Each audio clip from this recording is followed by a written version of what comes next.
Hola, muy buenas tardes. Muchas gracias por acompañarnos en esta transmisión que realizamos desde la Dirección del Conocimiento de la Universidad Autónoma Metropolitana. Les agradecemos muchísimo por acompañarnos. En esta ocasión hacemos este seminario en el que abordaremos un poco el tema de cómo comunicar el cambio climático y todas sus consecuencias de manera responsable y con la experiencia de un investigador que nos acompaña esta tarde, que es Bernie Bastien Olvera. Esta charla en particular se enmarca dentro del Congreso de Falling Walls del Hub México, que se realizará del 20 al 23 de noviembre en la ciudad de Pachuca, y en la que abordaremos justo parte de estas temáticas con investigadores, investigadoras y divulgadores y divulgadoras de varias partes de nuestro país, en los que estaremos dialogando sobre estas temáticas en particular. Haré la presentación del doctor Bernie, que nos acompaña esta tarde, y después procederemos a su presentación. Y les recordamos a todas las personas que nos visualizan que pueden estar haciendo preguntas y comentarios para que podamos comentarlos al cierre de la presentación. El doctor Bernie es investigador de tiempo completo en el Instituto de Ciencias de la Atmósfera y Cambio Climático de la UNAM e investigador invitado en el Instituto Europeo de Economía y Medio Ambiente de Milán, Italia. Utiliza herramientas y enfoques de las ciencias naturales y sociales para investigar cómo nuestra economía, cultura y contexto histórico influyen en la manera en que cada uno de nosotros experimenta de forma diferente los impactos climáticos. Además, tiene una gran pasión por la comunicación de la ciencia y es cofundador de Planeteando, un colectivo mexicano de divulgadores de la ciencia de la Tierra, de ciencias de la Tierra, que exploran la interconexión entre los subsistemas de nuestro planeta y desafíos sociales sistémicos. Bernie también tiene una fuerte dedicación a la creación de comunidades, evidente en su reciente iniciativa junto con colegas de National Geographic para establecer y coordinar el capítulo mexicano de exploradores de National Geographic. Sin más preámbulos, le damos la más cordial bienvenida al doctor Bernie. Muchísimas gracias por acompañarnos y aceptar participar en este primer seminario de Falling Walls Engage México. ¿Qué tal, Lalo? Y a todo el mundo que nos ve, muchísimas gracias a ustedes por invitarme a pues esta charla, ¿no? Y en el contexto de pues de este congreso que se viene bastante bien, es muy especial porque pues realmente junta dos grandes cosas que es investigación y comunicación, que yo siento que tienen que ir muy de la mano, y bueno, es un poco de lo que les voy a estar platicando en esta charla el día de hoy. Muy bien, pues les queremos recordar nuevamente que pueden enviarnos sus comentarios, sus dudas y preguntas a través del chat, y también les invitamos a compartir con otras personas que puedan estar interesadas en este tema en particular. Entonces, si quieres, compartimos tu presentación para poder comenzar. Perfecto, pues muchas gracias.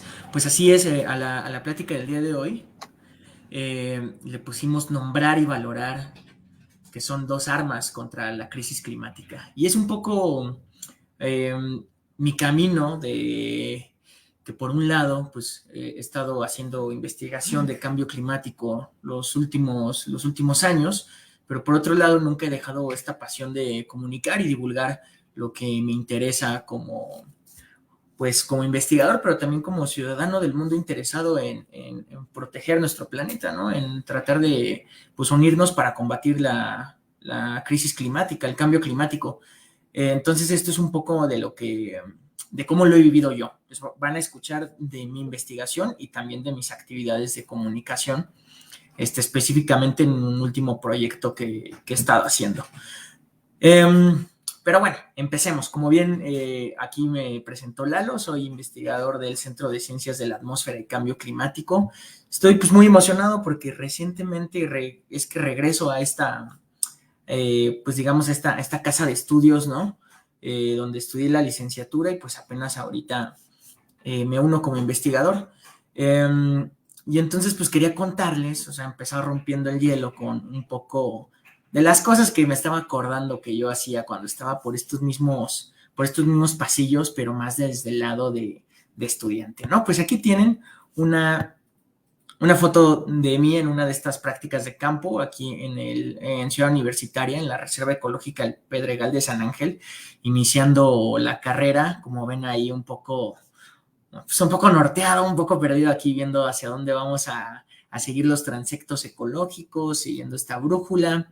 pero eran temporadas bastante geniales, ¿no? De conocer aquí el territorio a la vez que aprendíamos sobre sistemas ecológicos, por ejemplo. También de las cosas clásicas que, bueno, a mí pues me encantaba, de hecho en su tiempo era echarnos pues este juguito, ¿no? Llegando, este juguito pues ya tienen ahí de zanahoria, de naranja, de todo que venden aquí saliendo del metro.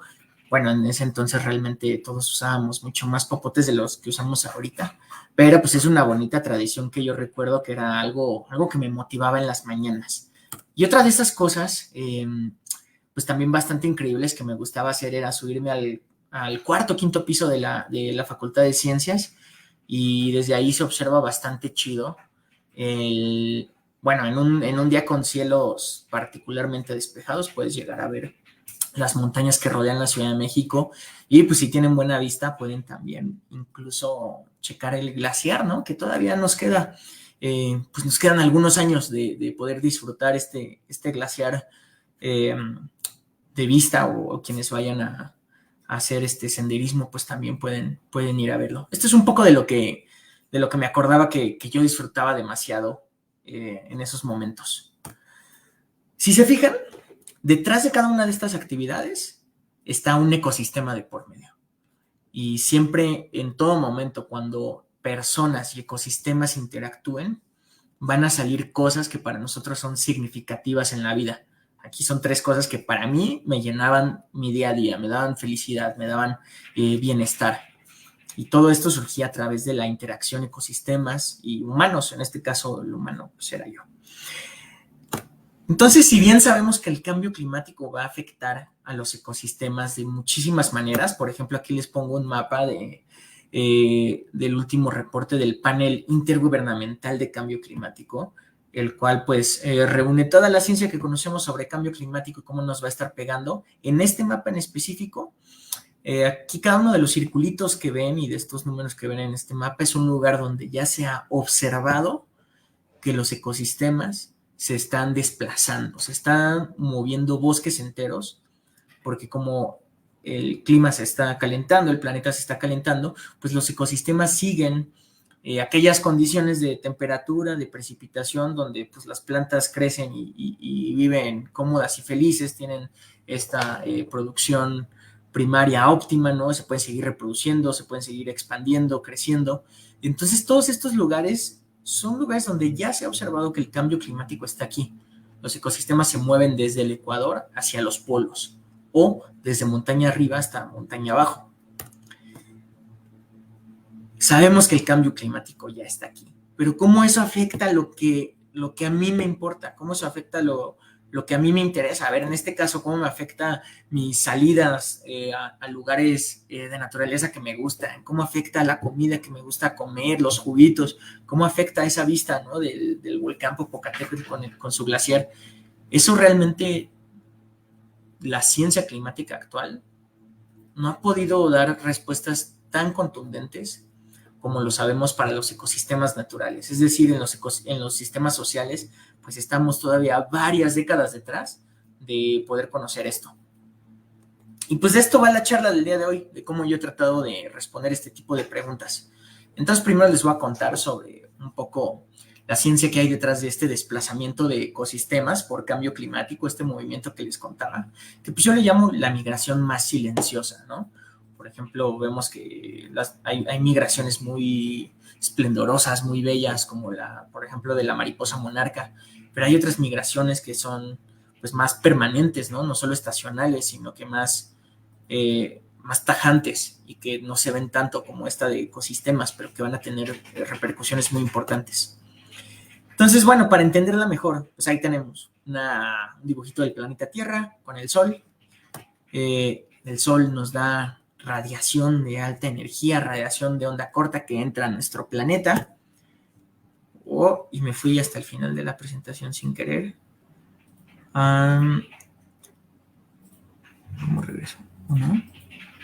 No, era una diapositiva ahí colada.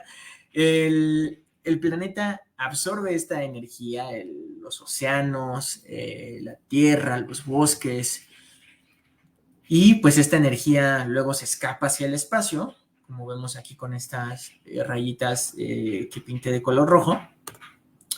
Pero afortunadamente no se escapa toda así de, digamos, de sopetón, ¿no? Como diríamos, sino que afortunadamente tenemos una atmósfera que está compuesta de diferentes gases, gases a los que llamamos gases de efecto invernadero, que pues son como el dióxido de carbono, el agua, el vapor de agua, por ejemplo, es uno muy poderoso.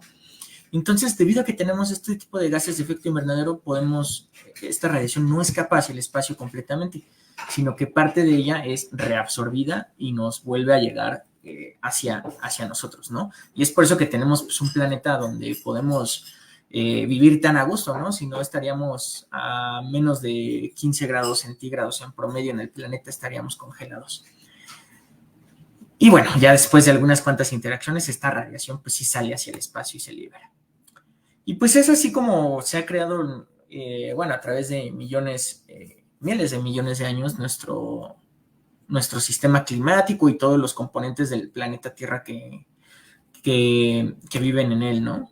Pues es así como llegamos a conocer los vientos de la atmósfera, ¿no? Como las celdas de circulación que les pongo aquí, las corrientes oceánicas, por ejemplo, el ciclo hidrológico, todo se crea en este contexto de pues, un planeta que tiene, digamos, esas condiciones de temperatura en los últimos miles de años, ¿no? Y pues también los ecosistemas, ¿no? Como lo tenemos pintado aquí, diferentes tipos de ecosistemas, boreales, templados, tropicales, desérticos. Todo esto creado bajo este contexto del clima que teníamos hasta hace poco. Pero, ¿qué está pasando? Pues que desde hace algunas décadas, desde hace un par de siglos que hemos empezado a emitir cada vez más gases de efecto invernadero, que se van acumulando en la atmósfera. Bueno, algunos de ellos son absorbidos por los océanos, otros por bosques, pero muchos de ellos no se absorben en otros lugares y se quedan en nuestra atmósfera, y esto hace que cada vez capturemos más CO2 y cada vez el planeta se caliente más. Y entonces pues tenemos un planeta más caliente. ¿Cómo esto va a desplazar a los ecosistemas? Pues tenemos varias formas de poder saber esto, de poder saber qué va a pasar con cambio climático en los ecosistemas. El primero es observaciones. Ver allá, tratar de medir allá afuera cómo estos ecosistemas han respondido ya en las últimas decenas de años, ya que el planeta ya se ha calentado alrededor de 1.4 grados Celsius sobre niveles preindustriales. Otros es hacer modelos más simplistas, estadísticos, así como decía, a esta planta le gusta esta temperatura y esta precipitación, pues hacia dónde va a estar en el futuro esa temperatura y esa precipitación, pues en tales lugares, pues probablemente ahí va a estar esa planta o va a tener la posibilidad de crecer ahí. Y pues otro es hacer modelos de procesos dinámicos, ya es decir, tratar de capturar en nuestros modelos computacionales como los bosques, no solo las plantas individualmente, sino su interacción entre ellas, su competencia, sus ciclos fenológicos, cuándo dan semillas, cuánto tardan en esparcirse, cuánto tardan en plantarse, digamos, en crecer, etcétera. Pues eso, acoplarlo con cómo podrían verse modelos atmosféricos. Entonces les voy a contar un poco de las observaciones y a través de esta imagen que puse como inicio de esta presentación, que es una de las imágenes más chidas que yo he encontrado en la verdad, en la literatura científica.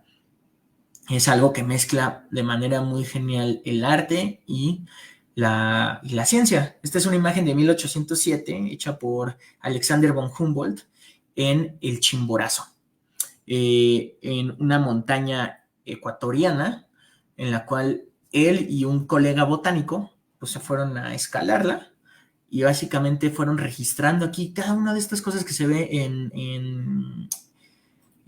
como en letras muy pequeñitas, son especies de plantas que fueron encontrando a lo largo de la montaña, ¿no? En diferentes altitudes. Entonces esto se volvió pues una fuente de información buenísima porque pues pudimos registrar hace más de 200 años en qué altura se encontraban cada una de estas especies de plantas. Y pues ahora, 200 años más tarde, podemos nosotros seguir visitando esos lugares o incluso ya con imágenes de satélite y pues poder observar cómo ese tipo de especies se han movido a lo largo de la montaña, ¿no? A lo alto de la montaña. Y, por ejemplo, esta es una reinterpretación de ese dibujo de Humboldt en el año 2012, hecho por otro equipo de científicos, tomando más datos satelitales, de drones, por ejemplo, de aviones, y pues pudieron ver cómo estos ecosistemas han tenido que subir montaña arriba porque las temperaturas en las faldas de la montaña y la ladera ya estaban siendo demasiado cálidas para ciertos tipos de plantas. También pues, reportan otro tipo de cosas como el desplazamiento del glaciar, por ejemplo, y también el cambio en sistemas de cultivo en la misma montaña, que también es muy importante. Entonces, pues gracias a que tenemos este tipo de información, que bueno, aquí les pongo de 1802, pero de a partir de ahí a la fecha, pues ya tenemos cada vez muchísimo más, podemos observar que ya se han movido estos ecosistemas. De hecho, este es un mapa más actualizado del primer mapa que les mostré. Este sí es del quinto reporte de evaluación del Panel Intergubernamental de Cambio Climático, o IPCC, para los compas. Que pues en este caso ya veíamos que tenía como el primero que les mostré unas como 25 o 30 observaciones de dónde se habían desplazado ecosistemas, y este segundo mapa, vean ya cuántas tiene más de 60 o si acaso llegará a más de 100 estudios que ya se han hecho, que estos ecosistemas a lo largo del planeta se están desplazando. Y esto lo sabemos por observaciones. Y pues, ¿qué también podemos saber en las observaciones? Pues que estas plantas necesitan cierto tipo de temperatura, cierta cantidad de lluvias, la concentración de CO2 de la atmósfera también influye en qué tanto las plantas pueden crecer, el tipo de suelo, la elevación, la inclinación de la ladera donde se encuentren, y pues también como las actividades humanas influyen, ¿no? Estas son variables del entorno que influyen en estos ecosistemas. Pero también hay procesos internos del mismo ecosistema que te van a decir cómo este ecosistema puede moverse. Por ejemplo, velocidades de dispersión de la semilla o alcance de dispersión de la semilla, junto con otros polinizadores, por ejemplo, o con la ayuda de polinizadores.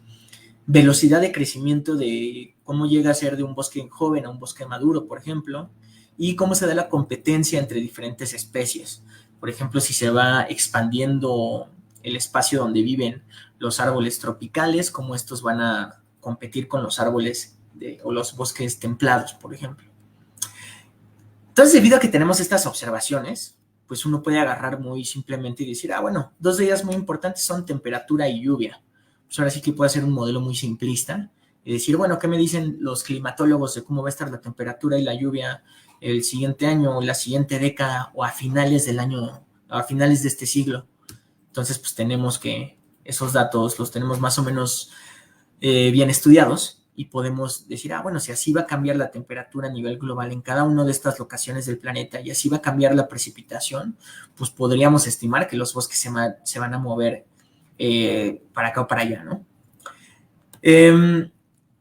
Pero pues hay otros modelos mucho más completos, ¿no? O sea, que no solo usan temperaturas y lluvia como el anterior, sino que ya usan todo lo que puede ser procesado en una computadora. Concentración de CO2, tipos de suelo, elevación, inclinación, actividades humanas cercanas, qué tan rápido se dispersa la semilla, velocidad de los bosques, competencia entre especies.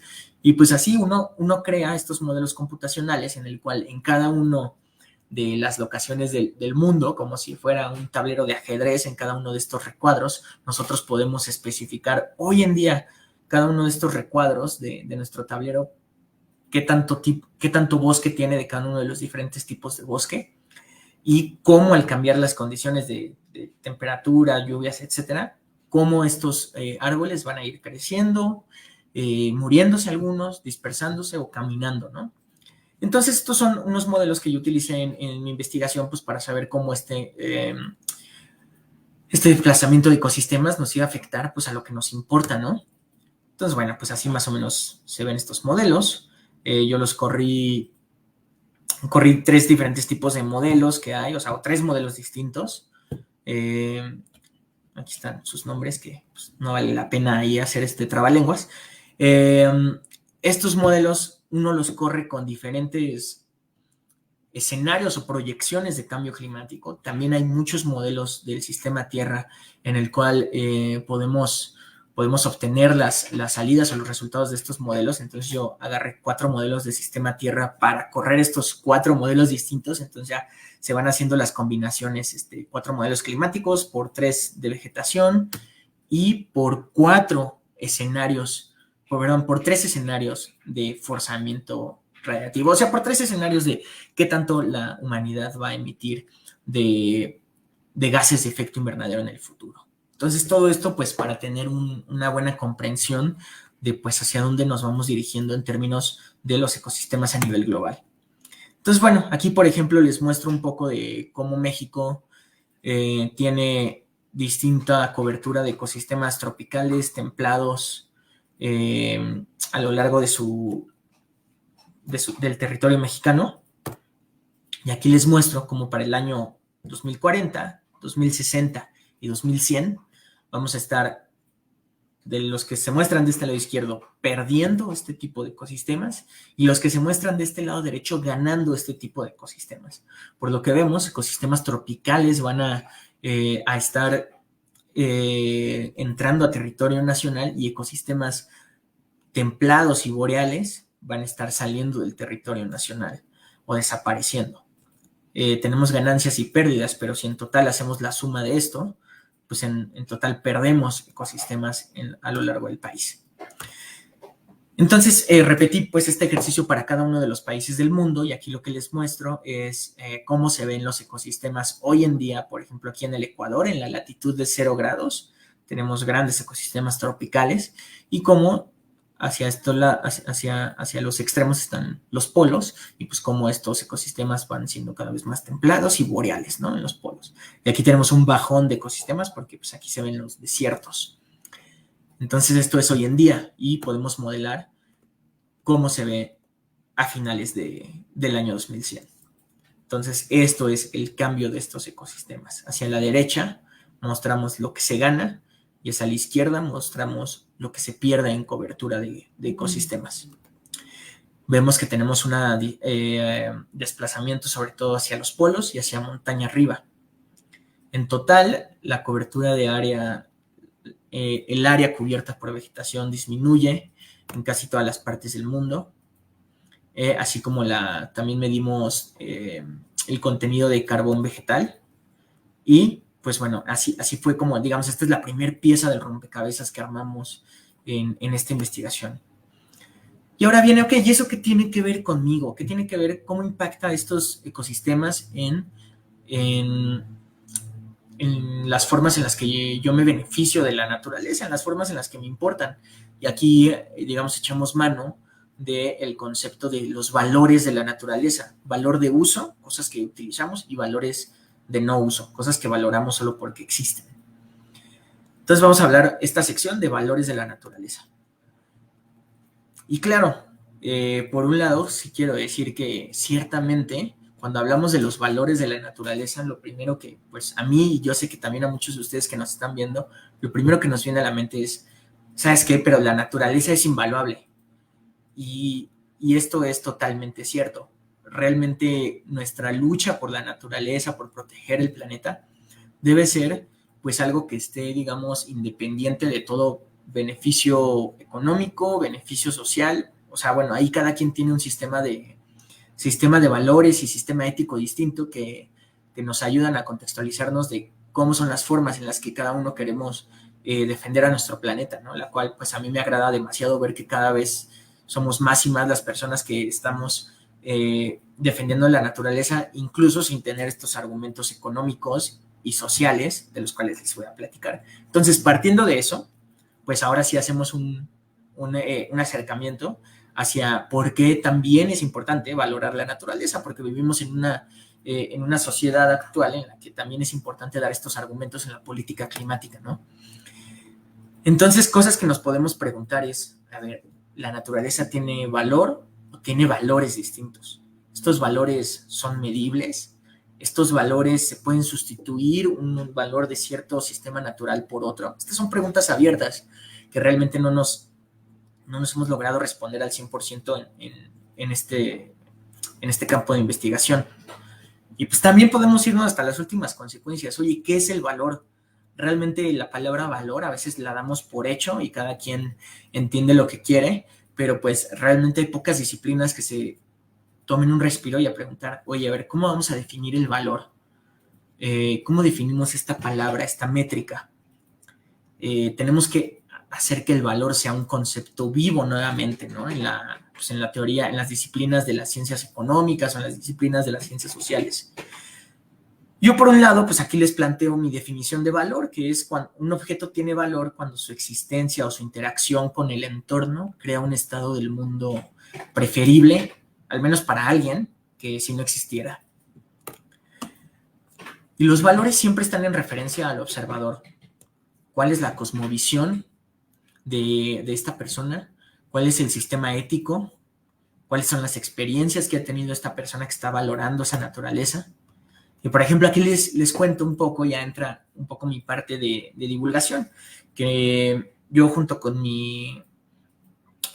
con el equipo de Planeteando y de 23 y medio, que somos colectivos y productoras de divulgación de las ciencias ambientales, hicimos este documental llamado Bioguardianes en 2022, en el cual nos fuimos a diferentes partes de México, digamos, a desenterrar cuáles eran las cosmovisiones y las relaciones entre la naturaleza y las personas para diferentes lados, para diferentes lugares, ¿no? Esto lo pueden encontrar, ya está disponible, abierto en YouTube, se llama Bioguardianes. Y aquí les muestra la guacamaya roja. Nosotros nos fuimos a Tuxtla, Veracruz, para saber cómo la guacamaya roja era apreciada por diferentes personas de manera distinta. Por ejemplo, aquí tienen a Alberto Lobato, que es un biólogo, pajarero y músico de son jarocho, que para él la guacamaya roja representa su territorio, representa su cultura, representa su música. Para él es una fuente de inspiración única y le da un valor realmente más allá de lo que uno puede comprender que no está inmerso en este tipo de cultura en el cual la guacamaya roja ha inspirado tanto. También, por ejemplo, aquí, para Cirani y colegas que están acá bailando son jarocho, pues la guacamaya roja también ha tenido cierta influencia. De hecho, si ustedes recuerdan cómo se baila el son jarocho y también muchas otras danzas pues mexicanas, verán que es muy común que las faldas las muevan de cierta manera. Pues ese tipo de movimiento nos contaban que está inspirado en el aleteo de las guacamayas o de algunas aves emblemáticas. Entonces, estos son tipo de valores que tienen para ellos. Pero, por ejemplo, aquí les pongo a un simpático tlacuache. De hecho, es el único marsupial que vive en territorio americano, ¿no? Que está distribuido en todo nuestro continente. Y pues los tlacuaches también valoran a las guacamayas rojas, pero desde otro punto de vista. Las valoran, por supuesto, porque son pues, de sus presas y de sus comidas favoritas.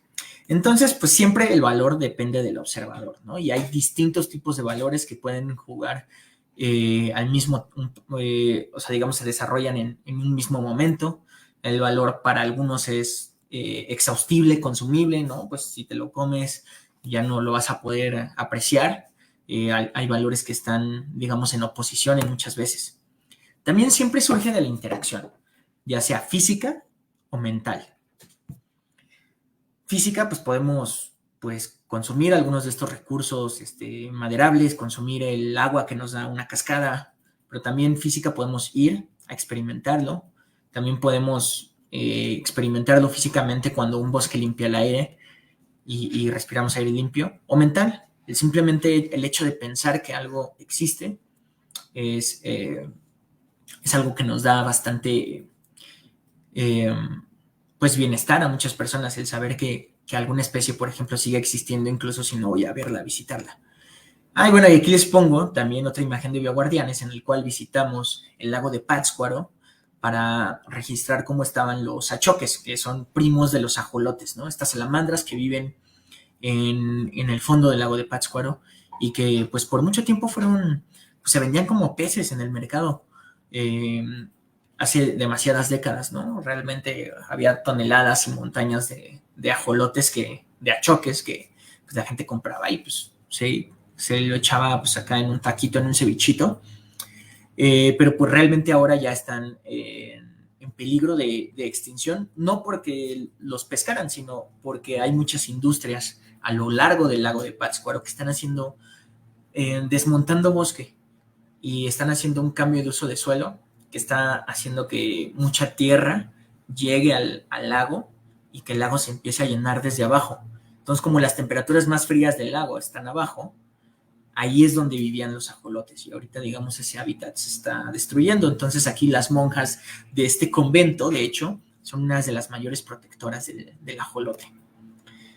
Y pues bueno, también les contaba experiencia, ir a un bosque y caminar en él es algo que nos da valores, o simplemente la protección, por ejemplo, de los manglares a las ciudades costeras, pues regulan los impactos que podemos llegar a obtener. O de existencia, por ejemplo, ¿cuántos aquí de ustedes, coméntenlo acá en el chat, o sea, no valoran a los osos polares, a pesar de que, pues, la mayoría de nosotros nunca hemos visto uno, pero la neta sí está chido vivir en un mundo donde pues, sigan existiendo osos polares, ¿no? Ese es el valor de existencia. A mí me gusta vivir en ese mundo donde puedo decir que aún viven. Y pues tenemos varios marcos de estudio para entender estos valores, como el marco de servicios ecosistémicos. Es un marco desarrollado en la década de los 90, básicamente para catalogar y medir este tipo de servicios ecosistémicos. Es bastante, pues yo diría anticuado ya, porque pues es muy desde la ciencia occidental. Realmente estos son valores impuestos por pues, personas que viven en Estados Unidos, en Europa, ¿no? Que pues tienen sus formas de entender a la naturaleza y de categorizarla que no reflejan pues muchas de las otras formas en las cuales valoramos a la naturaleza muchos de nosotros, sobre todo muchas otras personas que viven en territorios altamente en riesgo, ¿no? Y entonces pues se han propuesto otros tipos de marco, como las contribuciones de la naturaleza. También le llaman las Nature Contributions to People, contribuciones de la naturaleza a las personas, la cual es mucho más multifacética y hecha también por comunidades locales, pueblos indígenas, científicos, tomadores de decisiones. Es algo muchísimo más inclusivo que me gusta bastante, y pues que hay que estar por ahí también viendo qué onda con esto. Y pues así varias personas se han ido a lugares a hacer, con estos lentes, digamos, que se ponen con estos marcos de estudio, pues a medir cuáles son los servicios ecosistémicos que nos brinda la naturaleza a las personas. Y pues así se han juntado los estudios, y pues hay organismos globales que hacen, digamos, como un conglomerado de todo lo que sabemos en cuanto a los valores de la naturaleza a las personas y nos dan métricas como, por ejemplo, del capital natural. Esta es una gráfica del capital natural de cada uno de los países. Cada uno de estos puntos es un país del mundo. De cada uno de los países del mundo, cómo es su capital natural respecto a sus otros tipos de capitales, como capital humano, capital financiero. Podemos ver que los países más ricos están aquí en esta esquinita, que tienen un capital natural bajo en términos del porcentaje de otros tipos de riquezas que tienen, porque pues ya han hecho demasiado dinero con ciertos tipos de industrias y de extractivismos que pues ya ahorita no necesariamente tienen que usar su capital natural para poder sobrevivir. Sin embargo, las personas aquí, los países que estamos acá en el lado derecho hasta arriba, son países que dependen de su capital natural en alta medida para su bienestar social en el país, ¿no? Entonces, bueno, a ver, vamos a, digamos, como que regresar a esta idea. Y recuerden que por un lado, yo estaba combinando estos impactos del cambio climático en el desplazamiento de ecosistemas, y ahora por este otro lado, digamos, me encuentro aquí desde la otra dirección, en un punto medio en el cual ahora ya tengo cómo cada uno de los países depende de este capital natural. Y entonces ahora sí, de esto trata la investigación que les platico hoy, ¿no? Ya podemos saber qué efectos tiene el desplazamiento de ecosistemas debido a cambio climático, pues en cada uno de los países del mundo. Cuando los ecosistemas se mueven, eso a nosotros en qué nos afecta, pues ya digamos así en terreno, ¿no? ¿Qué nos afecta ya de manera concreta? Entonces, bueno, aquí, digamos, son varios detalles que pues, son como para una charla más, pues, más técnica, ¿no? Que podemos tener en otro momento de cómo se hace computacionalmente todo esto, que me voy a saltar en este caso. Lo hicimos pues, para México, para Estados Unidos, para todos los países del mundo, y pues pudimos obtener cuál es el valor medio que estos países le dan a su sociedad por hectárea por año, ¿no? En diferentes tipos de ecosistemas. Entonces aquí tenemos un valor medio para ecosistemas tropicales, templados y boreales. Y pues sabemos entonces también ahora cómo se reparten los diferentes beneficios, ¿no? En diferentes tipos de ecosistemas, por ejemplo, aquí como van desde países ricos de la OCDE, Asia, países del este europeo y de la ex Unión Soviética, de Latinoamérica, de Medio Oriente y África, ¿no? Podemos ver que hay una disparidad aquí en cómo estos países dependen de manera distinta de sus tipos de ecosistemas. Y entonces, pues ahora sí, ¿qué pasará cuando los movamos? Pues básicamente, bueno, aquí me voy a adelantar a este mapa mental para poder también platicar con ustedes. Lo que hacemos aquí es básicamente meter todo este conocimiento que tenemos en un modelo computacional, o sea, todo este conocimiento que hemos estado platicando hasta aquí, desde cómo se mueven los ecosistemas hasta cuánto le afectan a cada país, en un modelo computacional que se llaman modelos integrados de economía y clima, en el cual podremos nosotros correr computacionalmente varios futuros climáticos de cómo se ve el capital natural de los países afectado por cambio climático, ¿no?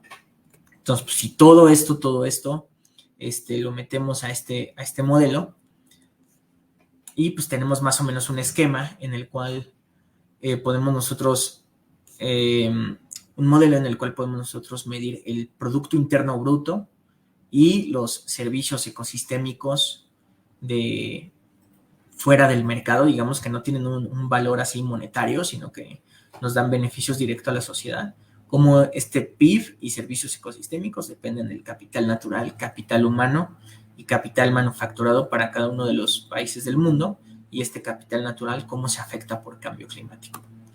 Entonces, pues tenemos este modelo que nos puede responder cómo funcionan nuestras economías, tomando en cuenta los impactos climáticos en los ecosistemas.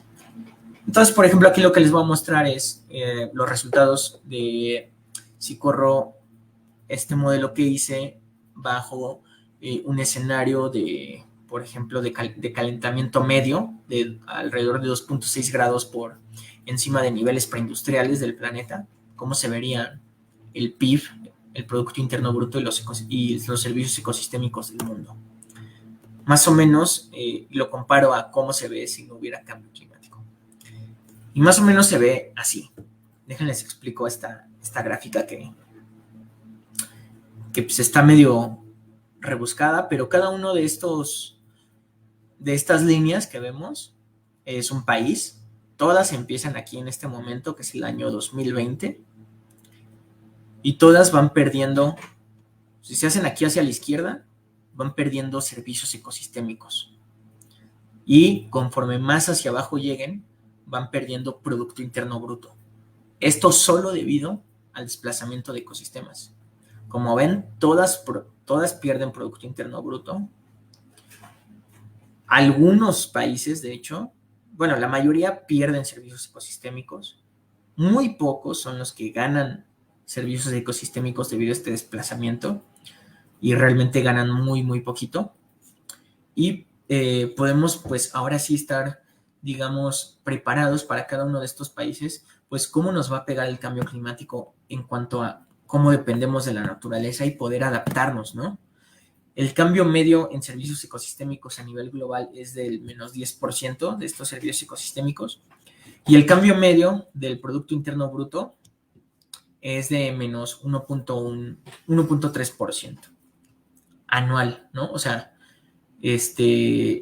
imagínense, en la pandemia anualmente se perdió en ese primer año el 7% del PIB. Ahora imagínense tener un séptimo de una pandemia, pero cada año.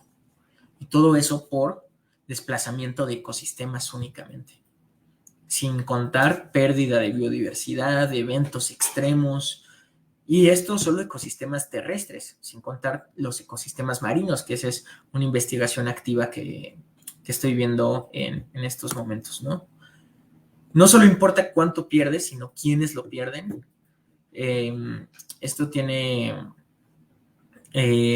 mucha importancia debido a que el 10% más rico del mundo solo pierde el 2% de estos daños, y el 50% más pobre de los países del mundo le pegan el 50% de todos estos daños. El 90% de todos estos daños al PIB.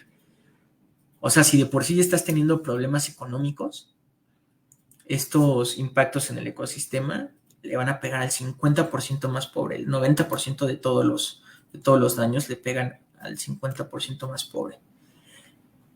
Y bueno, esta es una estimación del límite inferior, quiere decir que no estamos tomando en cuenta incluso más cosas importantes que podrían tomarse en cuenta. Como les decía, otros impactos de ecosistemas, ¿no? Por ejemplo, incendios forestales.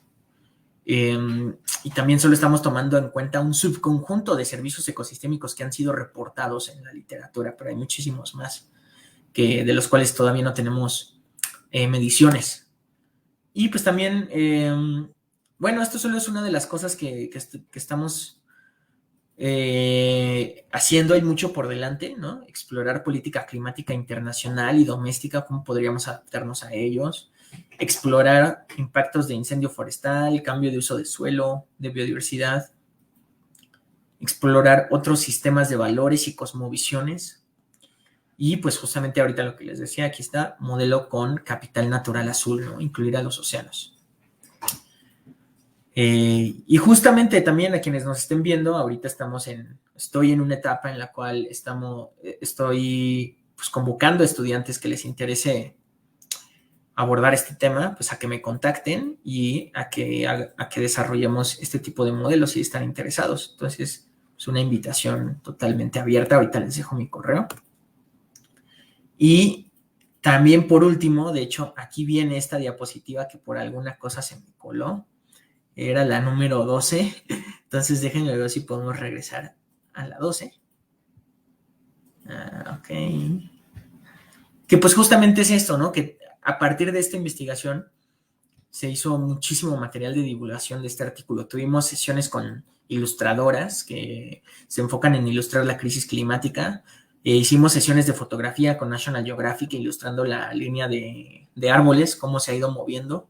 Hubo demasiados artículos de divulgación científica y también hubo demasiados podcasts en los cuales estuve platicando sobre esta investigación. Entonces, como que es algo que a mí me ha agradado bastante el poder juntar cómo la labor de divulgación la labor de investigación se puede incluso hacer mucho más completa, mucho más grande con la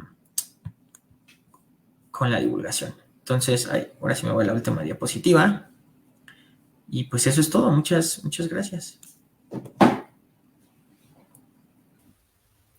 Muchísimas gracias, Bernie. La verdad es que está súper interesante y se ve que es demasiado trabajo lo que has estado haciendo. Y tenemos ya algunas dudas que han estado llegando al chat. Les recordamos a todas y a todos que nos están visualizando que pueden enviar sus dudas a través del chat, las estaremos leyendo. Tenemos un comentario, duda de Alberto Martínez. Dice, hola, ¿cómo has lidiado al comunicar parte de tu trabajo ante públicos, por ejemplo en redes sociales, que son negacionistas del cambio climático y sus efectos? Ya, gracias Alberto por la pregunta. Pues sí, creo que es un buen reto el poder estar cambiando por ejemplo, de tono, de enfoques, dependiendo pues el público que tienes. O sea, yo sí casi que estoy muy acostumbrado a que uno sea público general y otro que sea pues colegas investigadores, ¿no? Entonces, la verdad sí hay que resaltar diferentes cosas que nos interesan. Y, por ejemplo, o sea, afortunadamente no me ha tocado que haya muchos negacionistas del cambio climático. Bueno, muchas veces sí de sus efectos. Algunos efectos como que sí son pues menospreciados de alguna manera, y pues una forma en la que he lidiado pues es justo como acercarme desde el ángulo en el cual pues a ellos les interesa, ¿no? Por ejemplo, a nivel de salud humana, o sea, cómo te va a estar afectando en la salud, o cómo va a estar afectando pues, al tráfico de la ciudad, ¿no? Cómo este tráfico, por ejemplo, se puede relacionar con nuestro sistema de organizarnos a nivel pues, megalópolis, como sistema de energía que tenemos. Entonces, no sé, creo que por ahí, pues sí es un buen reto conocer a los diferentes públicos y pues tratar de por ahí meterle. Muy bien. Justo en esta parte que hablas de los efectos, Carlos Piñeiro pregunta sobre los eventos extremos como el que sucedió en La Dana en Valencia o el huracán Otis. Dice, creo que no hubo una buena comunicación del riesgo. ¿Crees que haya relación entre el no creer en el cambio climático y el no accionar mecanismos de protección? ¿Y cuál es la mejor estrategia para comunicar esos riesgos a tomadores de decisiones? Ya, gracias, Carlos. Mm, pues sí, realmente este tipo de eventos extremos sí se pueden de alguna manera olvidar más cuando tienen que ver mucho con, por ejemplo, de frío extremo, ¿no? Estaba platicando hace algún tiempo que muchas veces es como de, pues se nos olvida que, bueno, más bien no hay que olvidar que incluso, pues aunque haya cambio climático y que haya un calentamiento alto a nivel planetario, va a seguir habiendo eventos, por ejemplo, de frío extremo por la variabilidad natural de nuestro planeta, ¿no? Y pues, bueno, otros eventos que tienen que ver más, mucho más pues, con esta alta energía que se está acumulando en la atmósfera, ¿no? Como el desarrollo tan rápido que se fortaleció el huracán Otis, como bien mencionas, lo de Dana. No sé si haya una relación entre no creer el cambio climático y no accionar estos mecanismos. Creo que también tiene mucho que ver con las observaciones y los modelos que tenemos en países latinoamericanos, por ejemplo, ¿no? De que pues, sí necesitamos más observaciones para nosotros correr nuestros propios modelos y decir, bueno, sabes que así se va a ver en unas horas y hay que accionar. Pero pues es probable que haya esa relación como mencionas. La verdad no me había puesto a pensar en eso. ¿Y cuál es la mejor estrategia para comunicar esos riesgos a tomadores de decisiones? Pues para mí la mejor estrategia que ha sido es, ¿sabes qué? Se pudo haber evitado este número de muertes, o sea, aunque sí suena muy crudo, pero sí hay demasiadas muertes que pudieron haberse evitado, demasiadas edificios destruidos que se pudieran haber también evitado si hubiéramos hecho políticas de protección de manglares, por ejemplo, ¿no? Que es lo que ahorita estamos viendo con el huracán Otis. Entonces creo que hay que verlo o sea, la mejor estrategia para mí es ponerlo en términos humanos, ¿no? No de que, ¿sabes qué? Te llovieron tantos milímetros más de agua, ¿no? O de te llovió en un día lo que te lleva en un año. Ok, bueno, ahí sí ya se va entendiendo mejor, pero ¿sabes qué? Se murieron tantas personas que no debieron haberse sido afectadas, pues eso sí ya es demasiado potente. Sobre esto mismo me gustaría preguntarte, en estos modelos en los que ustedes están analizando estos, digamos, eh, esta parte del valor a través de los servicios ecosistémicos y hacer este análisis, en algún punto hay alguien trabajando sobre qué inversión se necesitaría como a nivel nacional, un poco lo que mencionabas ahorita para pues hacer un mejor monitoreo de cómo están pues, los diversos eventos que se pueden formar en el mar, por ejemplo, pero pues también estar haciendo un análisis y monitoreo de la pérdida de ecosistemas que estamos teniendo en algunos lugares, porque pues sí da la impresión de que a lo mejor ni siquiera está, o sea, faltan más datos también para que ustedes puedan hacer mejores modelos y que estén más acoplados, pero tener esos datos implica también tener cosas que estén monitoreando para poder hacerlo. Entonces, ¿hay algún estimado de cuánto se necesita a nivel nacional? Digo, porque digo, a internacional seguro es muchísimo dinero, pero al menos como en esta perspectiva nacional. Ya, no, pues sí, también muy buena pregunta, Lalo. La neta es que creo que es uno de esos casos en el cual la información está ahí, pero está de manera fragmentada y que se necesitan ahorita personas que agarren estas diferentes piezas de este rompecabezas para hacer justamente ese tipo de preguntas. Como ejemplo, ahorita estamos agarrando datos de Conavio, que tiene monitoreos desde los 90 de cuál era la cobertura de manglar, bueno, pues en muchos lados del país, pero específicamente agarramos para Acapulco. Y entonces estamos agarrando, por un lado, estos datos de monitoreo de manglar, por otro lado, datos de, pues de protección de los manglares hacia la sociedad, estas estimaciones de servicios ecosistémicos, de cuánto hubiesen disminuido los fuertes vientos o las inundaciones si el manglar que había en Acapulco se hubiera conservado, que ahorita solo queda el 10% de lo que había. Y por otro lado, pues ya más datos meteorológicos, ¿no? De pues, cuál fue la intensidad de los vientos, por dónde llegó la ruta del huracán, etcétera. Y pues estamos justamente haciendo esos cálculos, ¿no? De decir, oye, ¿sabes qué? Si tuviéramos un programa de conservación o restauración de manglares, deja tú que plantemos más, o sea, no, o sea, recuperar los que ya estaban, se hubiera se hubiera salvado este porcentaje de la ciudad, ¿no? Que ahorita no tengo el número exacto de cuál es ese porcentaje, es una investigación que está en curso, pero justamente queremos decir esto, este porcentaje de personas no hubiera sufrido pérdidas totales de sus casas, este porcentaje de agricultura no se hubiera ido pues, a la basura básicamente, y este porcentaje de colonias no hubieran sido dañadas su infraestructura de puentes, servicios, etcétera, ¿no? Entonces, como que decir, a ver, aquí están los costos, cuánto es en términos monetarios reconstruir estas casas, importar esta comida que ya no se pudo cultivar, restaurar estas colonias, y cuánto te hubiera costado como país restaurar manglares.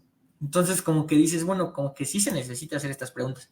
Entonces, la respuesta es, pues espero que sí haya personas haciendo esto. Yo no he visto, bueno, mi grupo es uno de los que estamos trabajando eso, pero sí, o sea, yo veo que los datos están ahí y necesitamos más que se nos unan a esta labor. Muy bien. Tenemos otra pregunta de Agustín Ruiz. Dice, hola, ¿qué opinas del concepto de servicios ecosistémicos? ¿Qué onda, Agustín? Pues mira, no he leído a profundidad ese concepto. Bueno, aquí por intuición o bueno, por leerlo así, pues justamente me imagino que se refiere a esta parte pues de daños, ¿no? Que ciertos ecosistemas podrían ocasionar a cierto grupo de personas. Seguramente habrá ejemplos en que esto tenga mucho sentido que ahorita no me vienen a la cabeza, pero sí, o sea, creo que, o sea, algo importante de esto es como nosotros como investigadores de cambio climático y sus impactos sociales, nunca tratar de maquillar las, bueno, en general en la ciencia, pues no maquillar los resultados, ¿no? Es una práctica fundamental de la ética científica, pero en específico cuando se habla de cambio climático, pues poner todo sobre la mesa, ¿no? Como yo les mostré en la gráfica, sí hay países que van a ganar beneficios por cambio climático. Pero bueno, o sea, no hay que ocultar esos datos porque si no, justamente luego vienen negacionistas de cambio climático y sus efectos, como decía Alberto, y dice, bueno, pues ¿sabes qué? ¿Por qué cierto científico ocultó que hay beneficios también? No, o sea, aquí estamos mostrando, hay beneficios, hay pérdidas, los beneficios son como para 5 países de los 90, y son mínimos, y las pérdidas son para la mayoría del mundo y son demasiado grandes. Entonces, bueno, así como como hay dos caras de la moneda en ese aspecto, pues también me imagino en los diservicios ecosistémicos. Pues bueno, habría que estudiarlos, ponerlos sobre la mesa y pues sí, si vamos a utilizar ese marco de toma de decisiones como de ganancia y pérdidas, costos y beneficios, hay que tomarlos en cuenta, ¿no? Totalmente.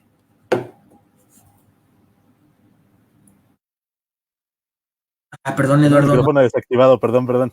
Me gustaría hacerte otra pregunta antes de que cerremos. Bueno, igual si alguien tiene una pregunta aquí en el chat.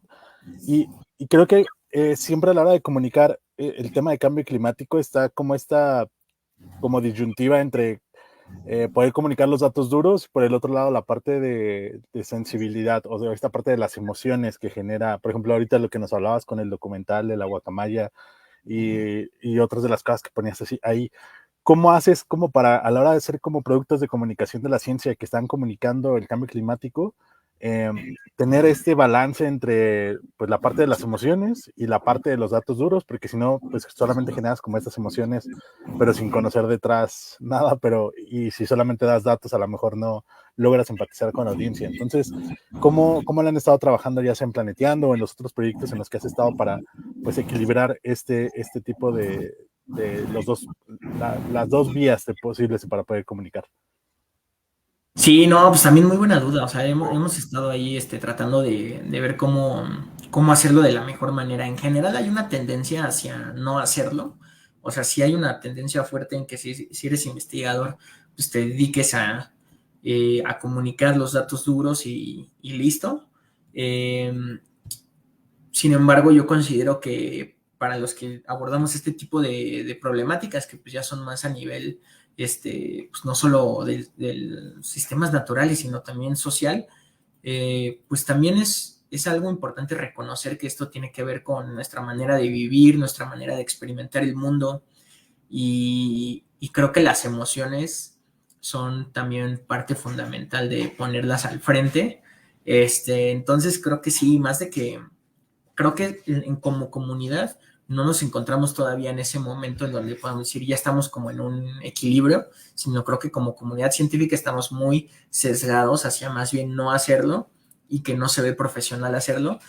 Pues sin embargo incluso es un tema de justicia climática, ¿no? El poder poner este tipo de sentimientos enfrente, porque así como muchas veces al frente se ponen impactos económicos, monetarios, y ese es el dato duro, pero a la vez dices, oye, pero esos a quién le llegan, ¿no? O sea, ¿quién es la persona que se va a hacer un poquito menos rica por cambio climático? Porque eso tiene más valor que otro grupo de personas sientan una profunda tristeza por la pérdida de una especie, por ejemplo, ¿no? O sea, como la tristeza y pérdida económica, pues no juegan o sea, como que no están en el mismo plano, ¿no? Eso, ponerlas en un mismo plano para mí es hacer justicia climática, entonces pues también por eso trato de abordarlo acá en estas pláticas. Pues la verdad es que es súper interesante todo el trabajo, no solamente a nivel de investigación, sino también a nivel de comunicación. Te agradecemos muchísimo por habernos acompañado. Les recordamos a todas las personas que esta charla se queda grabada para que puedan consultarla, compartirla posteriormente. Igual si tienen dudas estaremos monitoreándolas para hacerlas llegar a Bernie. Y pues te agradecemos muchísimo en nombre de todas las personas que forman parte del comité organizador del Congreso de Falling Walls, particularmente de la Dirección de Comunicación de Conocimiento de la UAM, del programa Pauta y de ADN Aprendido y Descubre la Naturaleza, que es parte de uno de los organizadores. Te agradecemos muchísimo que hayas aceptado esta invitación. Haremos llegar pronto una constancia de participación para esta sesión. Y no sé si quieras cerrar con algún comentario esta participación. No, pues muchas gracias a ustedes, Lalo. No, pues bueno, cerrar que sigamos esta conversación en redes, en todos lados, que lo platiquen, compartan esos sentimientos, emociones con sus amigos, colegas y familia, porque es parte importante de la conversación. Muchas gracias, Bernie. Pues les agradecemos muchísimo y nos vemos en otras actividades que estaremos publicando el Congreso de Falling Walls y nos vemos próximamente en el Congreso. Hasta luego.